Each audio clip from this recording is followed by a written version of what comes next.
స్వీకారం చేయించవలసిందిగా గవర్నర్ గారిని గౌరవనీయ గవర్నర్ గారిని విజ్ఞప్తి చేస్తున్నాను.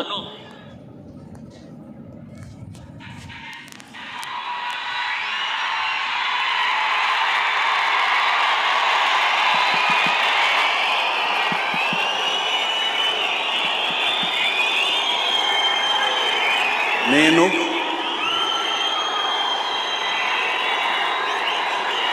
నారా చంద్రబాబు నాయుడు అనే నేను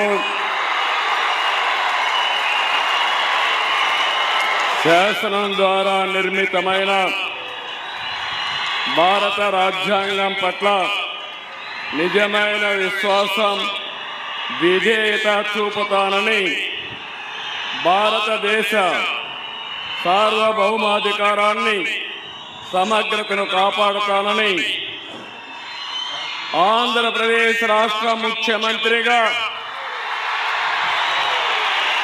నా కర్తవ్యాలను శ్రద్ధతో అంతఃకరణ శుద్ధితో నిర్వహిస్తానని, భయం గాని పక్షపాతం గాని రాగద్వేషాలు గాని లేకుండా రాజ్యాంగాన్ని శాసనాలను అనుసరించి ప్రజలందరికీ న్యాయం చేకూరుస్తానని దైవ సాక్షిగా ప్రమాణం చేస్తున్నాను.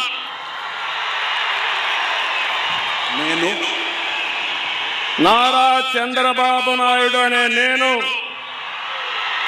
ఆంధ్రప్రదేశ్ రాష్ట్ర ముఖ్యమంత్రిగా నా పరిశీలనకు వచ్చిన లేదా నాకు తెలియవచ్చిన ఏ విషయాన్ని నా కర్తవ్యాలను సక్రమంగా నిర్వహించేందుకు అవసరమైన మేరకు తప్ప ప్రత్యక్షంగా కానీ పరోక్షంగా కానీ ఏ వ్యక్తికి లేదా వ్యక్తులకు తెలియపరచనని లేదా వెల్లడించని దైవ సాక్షిగా ప్రమాణం చేస్తున్నాను.